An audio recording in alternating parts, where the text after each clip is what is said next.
Good afternoon and welcome to the Audit and Risk Committee of Monday, 30th September 2024.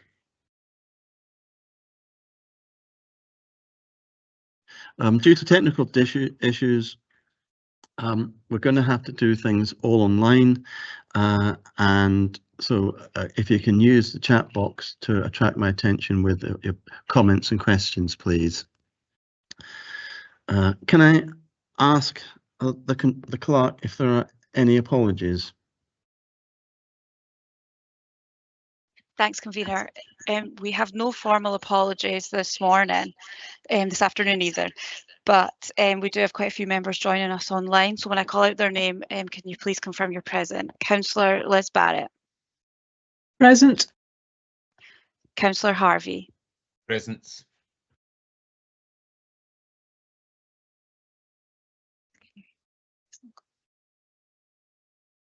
Councillor Harvey? Yeah, present. Oh, thank you. Councillor McPherson. Present. Councillor Colin Stewart. Present. And Councillor Grant Stewart. Present. Thank you. All other members are present in the Chamber's convener.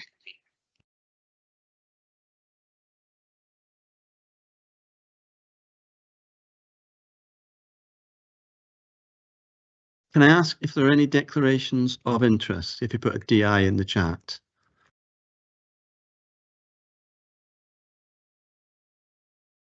No, I don't see any. Okay.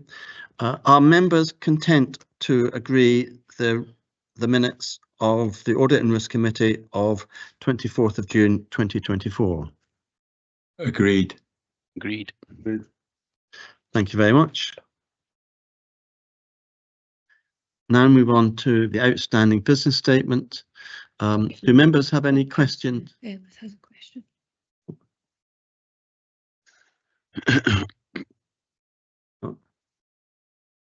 Councillor Barrett has a question.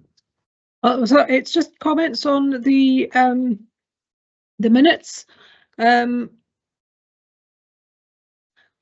page 1, draft unaudited 23-24 accounts, in paragraph 2 it says S. Walker advised the council had in play a 3-year balanced revenue budget. I think that should say balanced. And on page 6 in internal audit plan, paragraph 3, Councillor Stewart's name is misspelt. Apology. We'll get this sorted. And on page 8, resolved.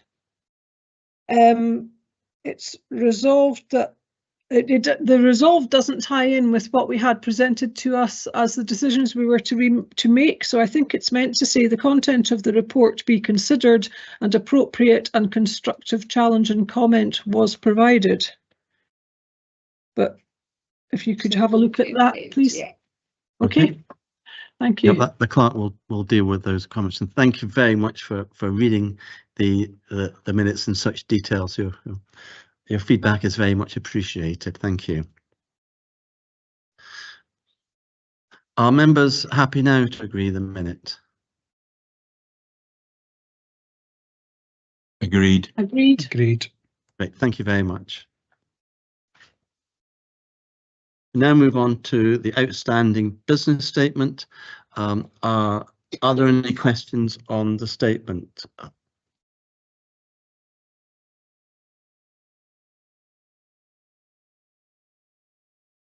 There don't seem to be any questions. Can I ask members if they're content for the outstanding business statement to be noted and for the completed actions to be removed from the outstanding business statement? Noted. Great, thank you very much. Okay, we now move on to item number 5, best value thematic review, and we're going to ask Mr. Greg Borland to introduce the report.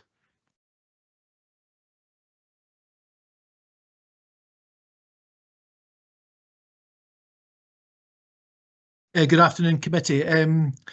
Sorry, Convener, I wasn't sure if I think Maggie maybe was going to introduce the report. Maggie, are you online? I'm happy. Ms. Brown is happy to introduce the report. Okay, apologies. Okay, thank you.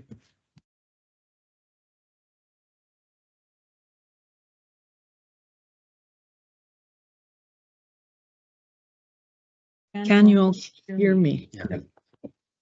Okay, thank you. This is a thematic report. You okay with echoes? No. Thank you. I'm not a technician, so this report is on workforce innovation. Does that sound okay? Sorry, I'm aware I'm echoing in the chamber here. This is a best value thematic report. You may be aware that the way the best value audit is structured in this audit appointment has changed, so we no longer do a full best value assurance report once every 5 years. The Accounts Commission specifies a thematic topic each year of the 5 years, and all council auditors are asked to carry out thematic review in that regard. And last year it was leadership in setting strategic priorities following the local government elections, and this year it's workforce innovation and how councils are responding to workforce challenges, because obviously staff costs and staff are a significant resource and a significant cost for local government, so making best use of that resource and thinking of new and different ways to use that resource to deliver services and to deliver more sustainable services is important. Your cover report set out the 6 questions that all auditors have been covering. That sets the scope and the structure of the audit. Each individual thematic report will be summarised into an overall thematic output from the Accounts Commission in due course. The one on the setting strategic priorities came out earlier this year, so it'll be a few months till the next one comes out. So basically, this is a positive report for Percy and Ross. You're doing well in some areas. We do reflect on the people and culture strategy being approved earlier this year. So several of the points we make recommendations for improvement in are actions that the council was planning to do anyway. So there's an element of some things are in train already, but because they've not been delivered yet, we feature them in our action plan at the end of the report, and you'll see there are agreed management responses in there. So we note the approval of the people and culture strategy and the data that underlies that and how you use that. Some of our recommendations are around how you quantify and measure and set smart targets and measures for measuring the impact and success of your workforce plans and your people and culture strategy.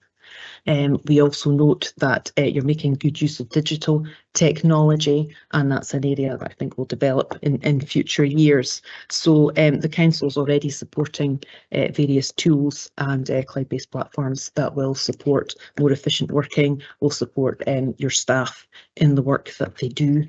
We also note that you're supporting formalised hybrid working, you're supporting flexible working arrangements, and that staff appreciate that flexibility. Not all roles are suitable for hybrid working, and the council recognises that. But flexible working is a way to attract and retain staff.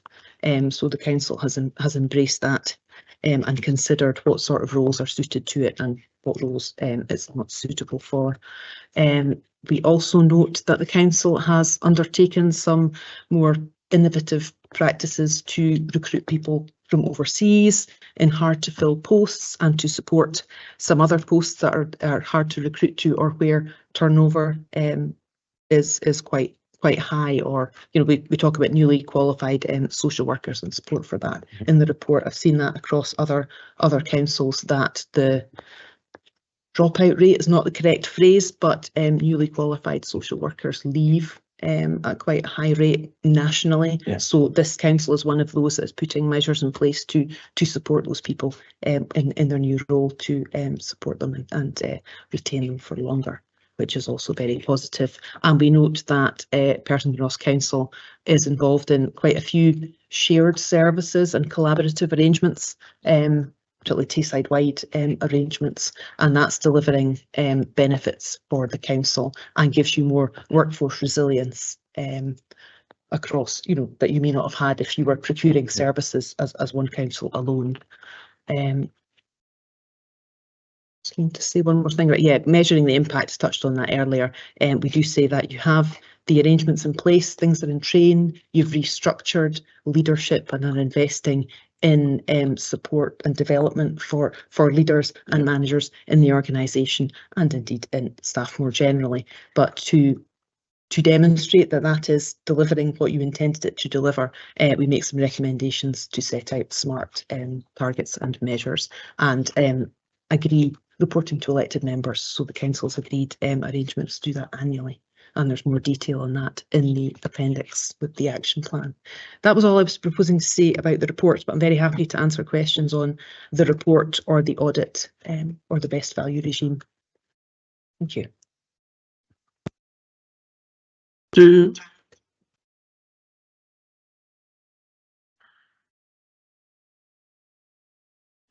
members have any questions of Ms. Bruce from Audit Scotland? Councillor Barrett.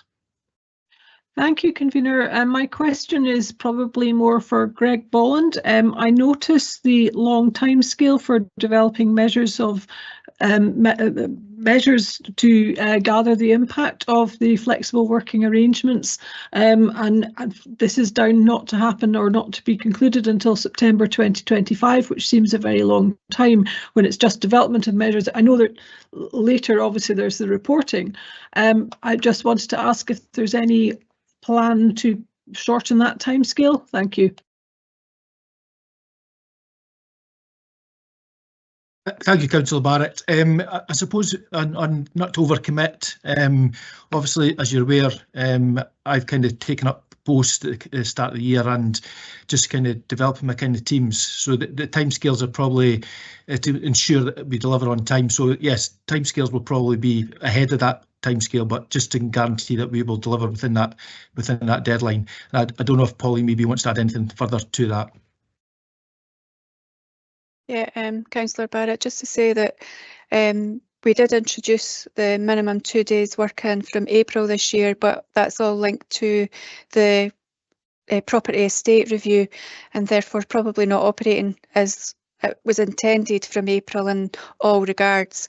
And we also want to do a pulse survey to capture information from those that are working hybrid to do that. So that's the lead-in time to allow us to see how that's embedded, because most people are probably not working 2 days in a workplace because of capacity issues in the buildings. So that's probably not been fully functioning. So it was to allow us time to consider that being operational and to do a pulse survey. So that's why it's September 25. Thank you both. Are there any other questions? I have a question of Mrs. Johnston from HR.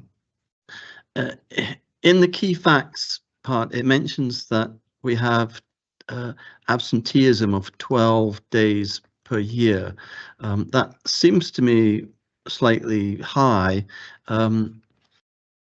Is this something that's been dealt with or tackled?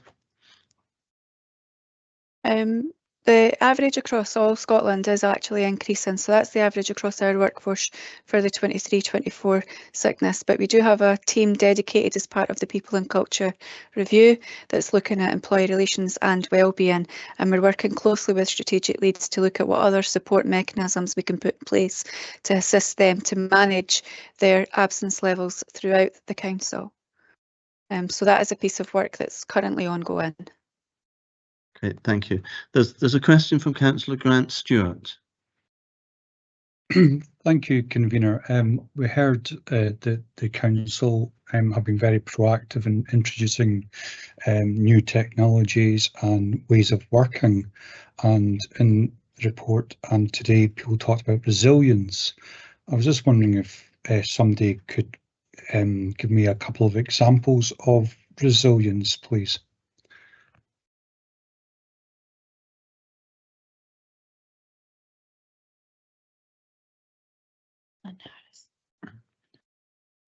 Mrs. Harris from IT is going to answer the question. Hi.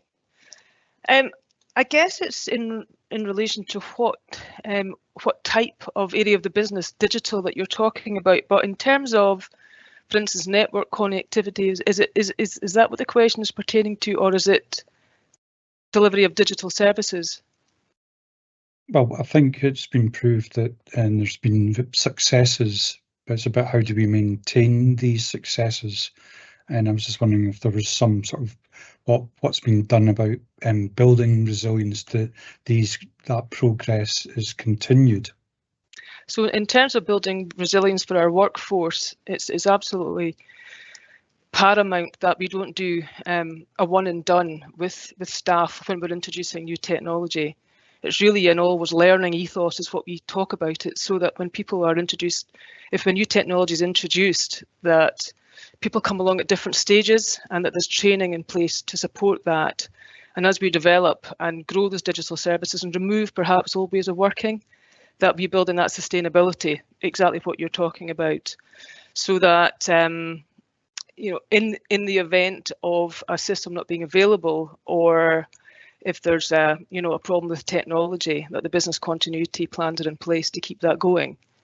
So it very much depends on what part of the business you're talking about. If it's a network and access to systems, then there's different types of disaster recovery and business continuity in place for that. If it's digital services and it's our customers and citizens accessing our services online, if there's a problem with that, then of course we've got our customer contact centre and those staff there who can help the citizens with accessibility issues. Does that answer your question, or do you want anything further? No, thank you. That was very comprehensive. Thank you very much. Okay. Are there any more questions? I don't see any. Okay. Do members have any comments to make on the paper?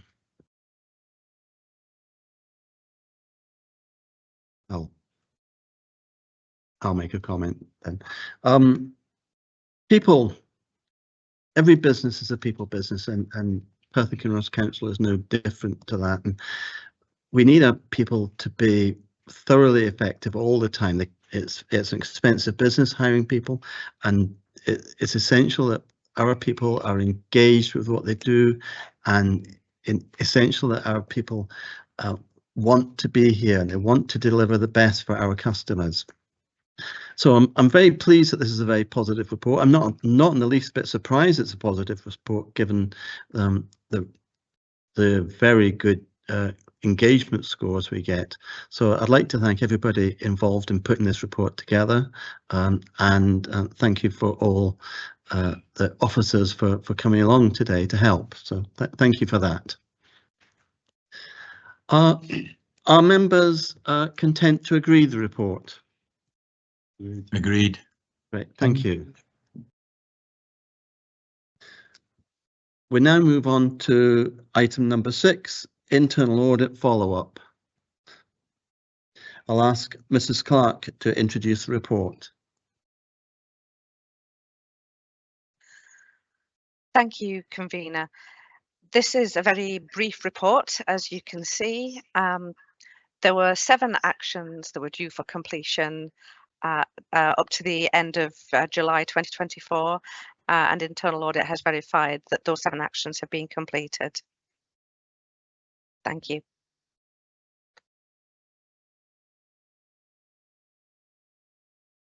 Are there any questions? Can I ask if you've got one example of a follow-up action that's taken place, and just to give us a feel for what is in those follow-up actions? Thank you for the question. There are a number of actions arising from the internal audit report on fuel, which was recently considered, which had a due date of up until July, and those actions have been verified as completed, which included including as regular items on agendas for meetings, the consideration of budgets for fuel. Hopefully that answers some of your questions. Thank you, Mrs. Clark. I'm not seeing any other questions on the chat. Do members have any comments? I'm not seeing any comments. Are members happy to note the report? Noted. Noted. Great, thank you.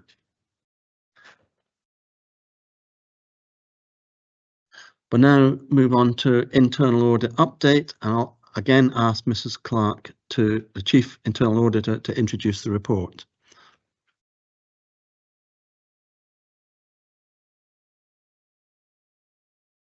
Thank you, Convener. This report provides some information regarding the progress of internal auditing activity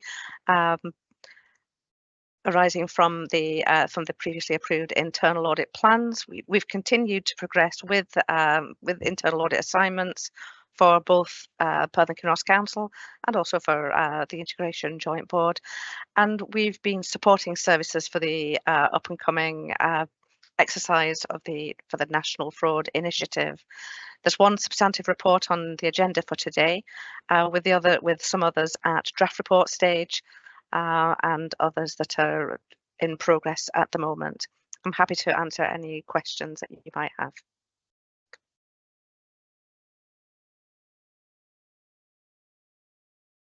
Do members have any questions? I can't see anything in the chat.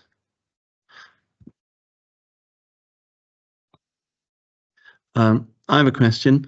You mentioned in the report other pieces of work that come up on an ad hoc basis. Could you give us some flavour of what that might entail, please?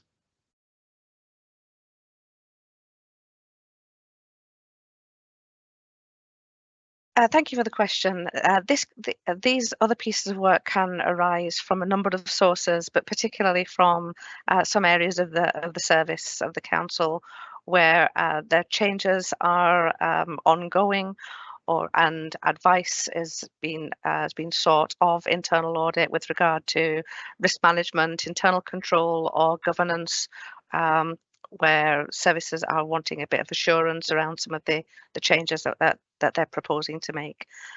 So we've had one more recently with regard to some system changes, and internal audit are happy to provide that advice. Occasionally, this will lead to a bit more work for internal audit to understand what is being asked of us, but we're always happy to respond to any requests for advice. Thank you. And the other question that always gets asked is how are you doing for staff at the moment?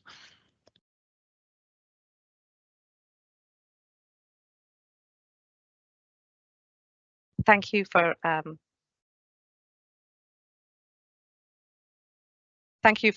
question.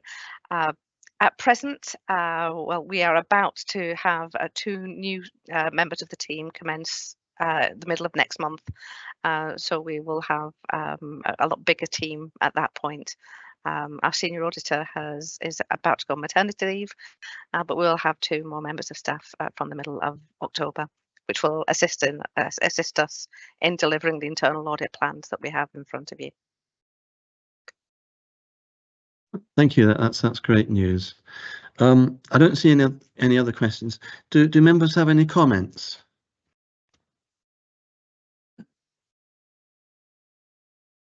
I don't see any comments. Internal audit is one of these things that's not particularly glamorous, but it's important that we have internal audit. And I'd like to assure Mrs. Clark that we have certainly substantial assurance in her abilities and in her team's abilities. And we're very glad to see that she's recruiting more staff. So thank you for all the work you do.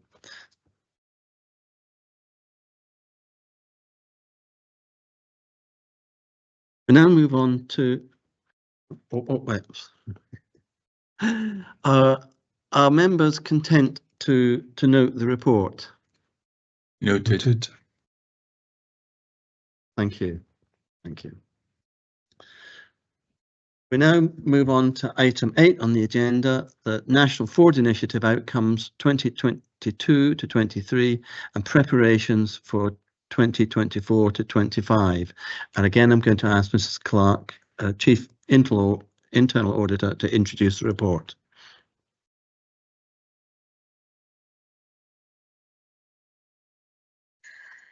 Thank you, convener.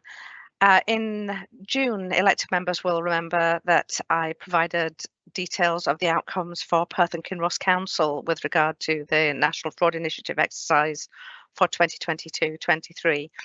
This report presents the national outcomes from that exercise, which Perth and Kinross are obviously a part of. This report also provides the Audit and Risk Committee with details of preparation to date for the 2024-25 National Fraud Initiative exercise. As part of this preparation, I've completed Audit Scotland's self-assessment checklist, which is good practice to review prior to the commencement of the exercise. Part A of that checklist is specifically for those charged with governance and is attached to this report for your approval. I'm happy to answer any questions or receive any comments, but I would very much appreciate your approval of the appendix. Thank you. Do members have any questions?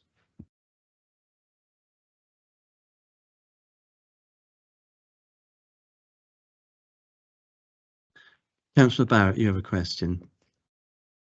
Thank you, convener. Yeah, I'm happy to approve the appendix. I know we'll go on to that. Are you on mute?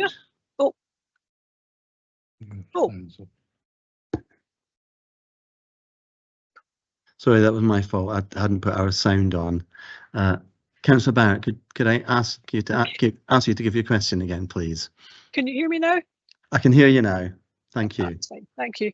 I just wanted to ask if you could please remind us, we got your message updating us that the annual cost to PKC for the additional checks due to not using the electoral register is over 23,000. I take it that's an annual figure, or the figure for the most recent year. Could I ask if you can please remind us of the rationale for not providing the electoral register data, how many other councils don't provide it, and whether this view could be reconsidered? Thank you. Thank you for the question. Thank you for the question. This is a position that is adopted by 2 local authorities in the United Kingdom. There's ourselves and one other. And it's based on the premise that the legal advice we have received is that we are not permitted to share the full electoral register for this specific purpose.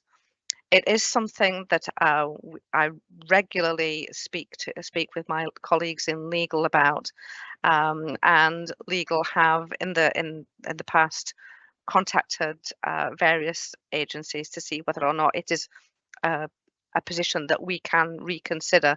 Unfortunately, to date, that's not been the case, but it is very much down to the legal opinion that we have that we are not permitted to share the electoral register for the purposes of National Fraud Initiative. With regard to the cost, it's not an annual cost as such, but this is something which is undertaken periodically in line with the NFI timetable, which is every other year. And that is the cost for the most recent procurement exercise that we've gone through. Thank you. Thanks very much, Mrs. Clark. Just wonder. Question from Councillor Colin Stewart.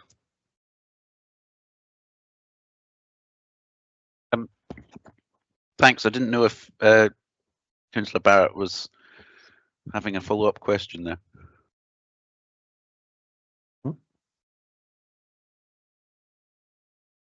Councillor Barrett, do you want to make a follow-up question?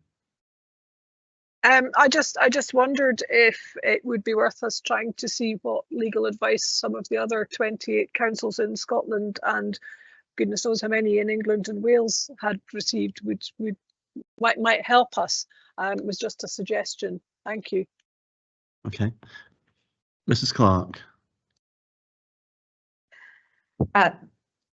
Thank you for the observation. This I think the issue that we have is that we did refer the current legislative framework back to our lawyers, whereas not all other local authorities did. Back originally, there were issues with the legislation, and there were some changes made to the legislation which other councils didn't refer back to their legal services, whereas we did. So I wouldn't provide the electoral register in a case where we've been given legal advice that we're not permitted to share it. But if we do end up in a position where we can, it would obviously save the council money in terms of the procurement exercise, but also it would provide that assurance in a lot more of a smooth fashion. Thank you. It would be much more efficient. Thank you very much. Councillor Barrett, are you happy with that response? Well, as happy as I understand Yeah. and accept the response. Thank you. Right. Councillor Colin Stewart, you'd like to ask a question.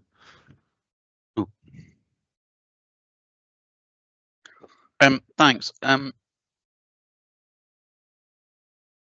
It was on the appendix, the self-appraisal checklist.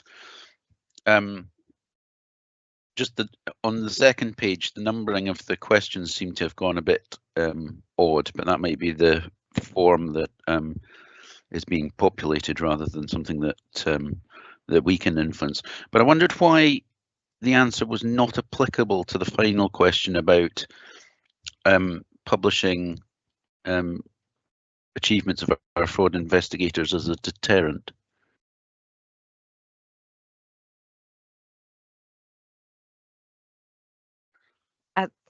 Thank you for the question. The reason for this is very much that we haven't really uncovered frauds as such from the NFI exercise, so there's nothing to report there. Okay, understand that. Thank you.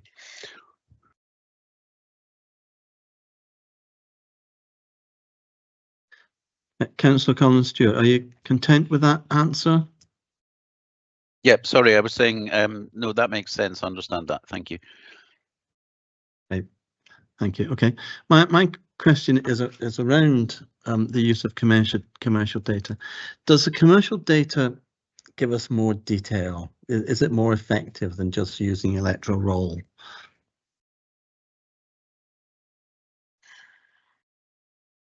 The data that we match against is far more extensive by using the external agency. However, it is more expensive, and also it throws up an awful lot more false positives. What it matches against is credit card and mobile phone records as to where things are recorded or where people's addresses are recorded. However, this, as I said, this can lead to more false positives where people don't change address, or where things relate to students who are within the household. So it does give us a greater understanding, but it doesn't necessarily give us any more firm outcomes. But does it, in your opinion, does it reduce the risk more than just using electoral roll?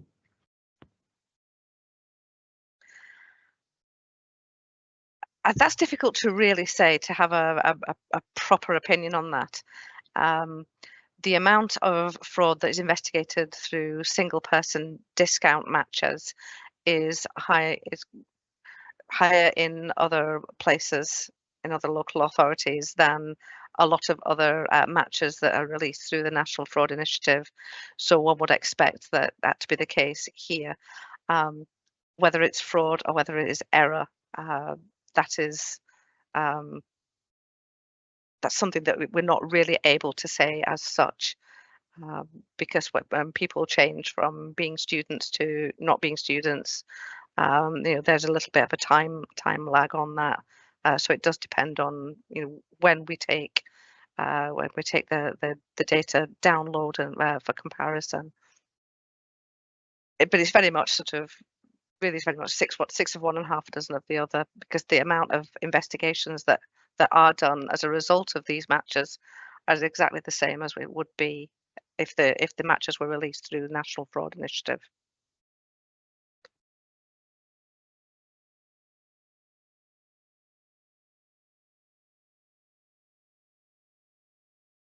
Yeah, I'm not seeing any more questions in the chat. Do members have any comments to make?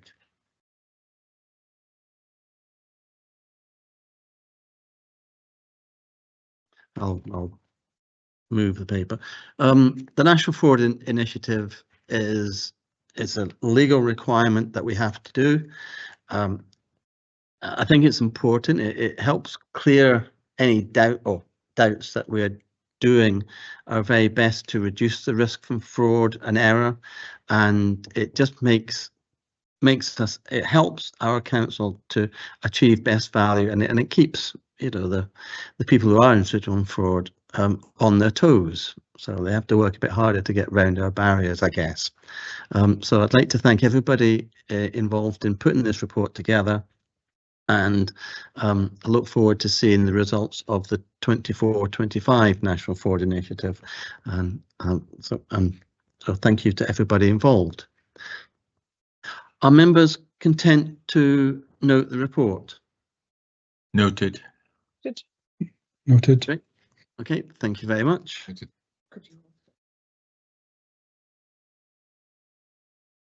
And are members content to approve the appendix as well?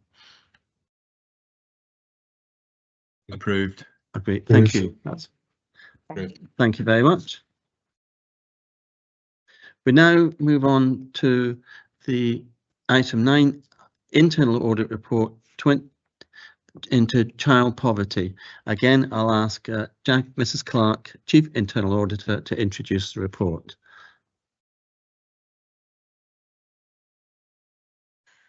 Thank you, Convener.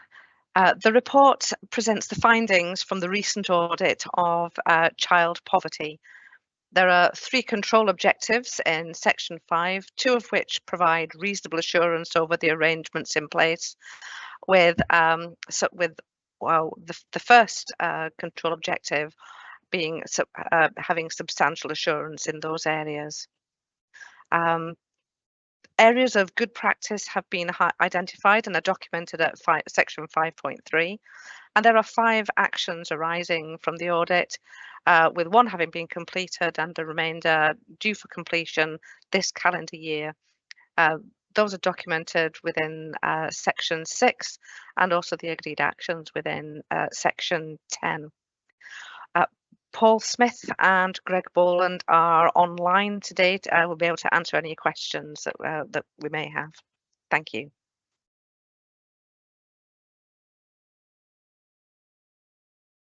Do members have any questions?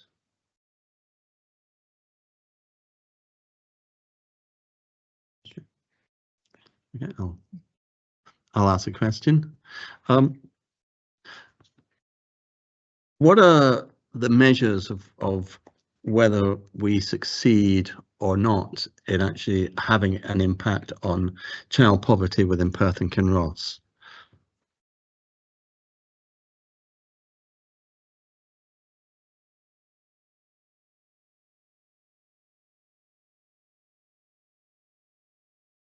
Mr. Smith to answer. I can take that question if that would be helpful. Yep, thank you. There's not a straightforward answer to that, unfortunately. The national measures of numbers in poverty are fairly static and a fairly broad brush, and our numbers extrapolated from that have shown a slight decrease this year, but it's within the parameters of error of the measurement of those stats, so it's not exactly clear cut. and it's a very hard thing to measure. A, because it takes a long time to shift the dial on poverty, and B, because there are a lot of moving parts that contribute to that. That's why we've developed the Children's Scorecard, which is a number of measures that hopefully give us an overall view of it is what we're doing effective, is what we're doing making a difference. Because it's very crude just to measure the number of people in poverty. It's one measure, one definition. So I would refer you to the Children's Scorecard and a number of measures which we've developed, which has been highlighted as an area of best practice, which we're still refining, which will hopefully, as we move through year on year, give us a better idea of over the piece, the number of actions we're taking. Are we moving the dial? Are we making a difference? I would certainly hope we are moving the dial and making a difference, but given the amount of focus from the council on this, there's a question here from Councillor Colin Stewart. Oh, sorry. Excuse me. Councillor Grant Stewart is first in the line.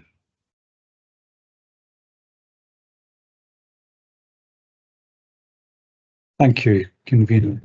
I was looking at section 632 and kind of linking it with 6313, and it's about basically, I understand through this report, this is a complex area, as Mr. Smith had just said.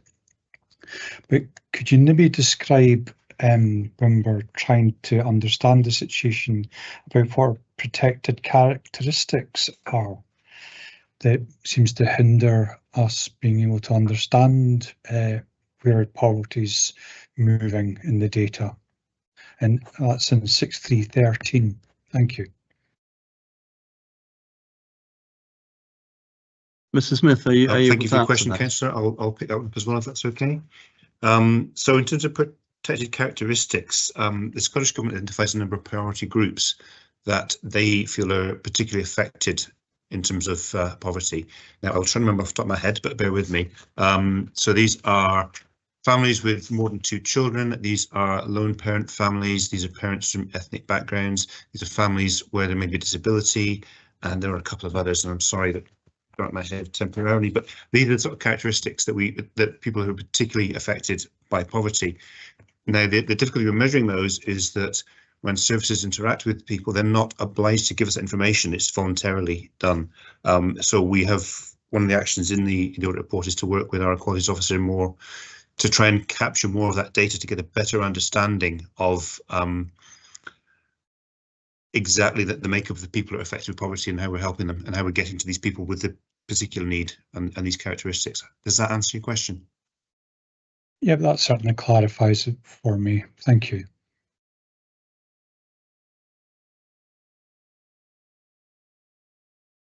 Councillor Colin Stewart, you have a question. Thanks, convener. It was about the child poverty working group. There was a bit of a concern raised in the report about the frequency of that meeting and reporting upwards. And I was just wondering how many times it's met this year.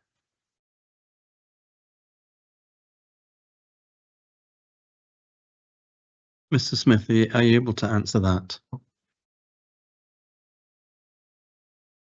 Yes, that group has met 3 times so far this year, and the schedule of meetings for the next year has been put in place now as well. We also have the extra assurance now of the poverty theme board, which provides governance for that group as well. Thank you.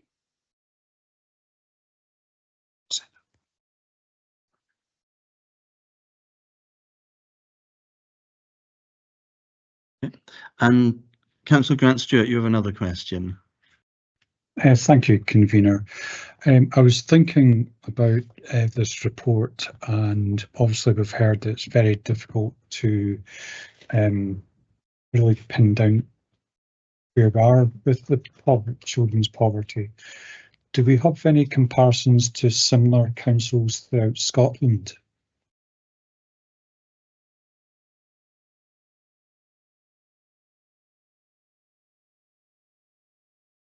Mr. Smith, are you able to answer that? Not really in terms of a like-for-like comparison. Ours, as I mentioned, our children's scorecard, that's just bespoke to us, so we don't have anything in other local authority to compare that with. The national figures are extrapolated to a local level, and they are showing a pretty static picture everywhere at the moment, nationally and by local authority. Nobody's making great strides or great inroads in terms of that overall figure of people in poverty. But I think it's the individual actions between that, and it's very hard to get any sort of comparator unless somebody else were to take up the children's scorecard and use that across the piece. We wouldn't be able to do a direct comparison. Okay, thank you. Okay. Councillor Barrett, you'd like to make a comment or a question? No, well, I have a question first. I just wanted to, it was a follow-up on the question about how often the working group had met. Can you tell us how many times the anti-poverty task force has met? Because that's also, the council is closely involved in that with our partners and also tackling child poverty. Thank you. Off the top of my head, the task force has met 3 times this year, I think, 2 or 3 times. There's a meeting in the diaries coming up as well. There's a steering group for the anti-poverty task force that meets monthly as well, which is the senior members of the task force, the chair, the co-chair, and several council officers. Okay. Mrs. Barrett, you put the thumbs up, so I take it you're content. Can I ask Mr. Smith about locality action? There are three areas in Perth and Ross that have a Scottish index of multiple deprivation of 1, and 2 are in Perth City North and the other one is in Rattray.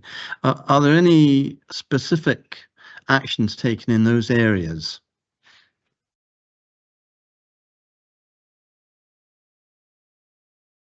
So that would kind of cross over into our locality working programme, which we have some pilot work going on in Letham and in Highland Push at the moment, looking at some of the specific issues, and Cobrangus actually, looking at some of the specific issues in rural areas, and there are plans to roll that out more widely. So Perth City, I know, is high on the agenda for that because of the issues you described.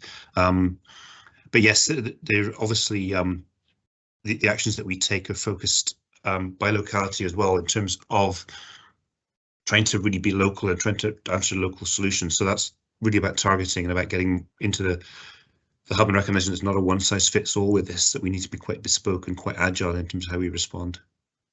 Yeah.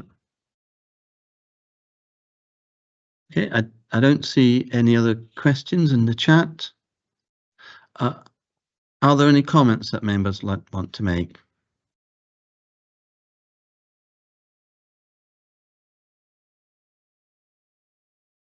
Councillor Barrett. Thank you, convener.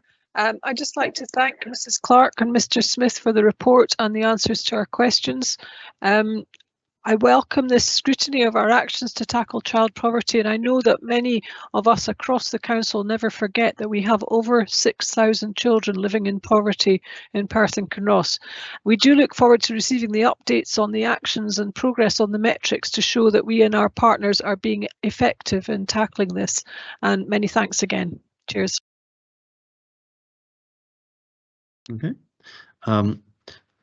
Given our legal responsibilities as a council to deal with child poverty, it is important. This is an important report that evaluates our effectiveness and the impact. Do we make a difference? Do we move the dial? And so far, from what Mr. Smith is saying, it's hard. It's hard to see a difference. Like Councillor Barrett, I'd like to thank Mrs. Clark and Mr. Smith for their efforts in putting this report together, and thank all the officers concerned in putting this together. In the absence of any other comments, can I ask if this report can be agreed? Agreed. Great, thank you. Now that brings to an end the Audit and Risk Committee for today. I'd like to thank everybody, all the members and everybody for the patience, for the officers, Mrs. Johnson, Mrs. Harris, Mrs. Clark, Mr. Boland, Mr. Smith, for coming along. And I'd like to thank everybody involved in making the meeting a success despite all the difficulties, and for your enormous patience. So that brings the meeting to a close. Thank you. Thank you.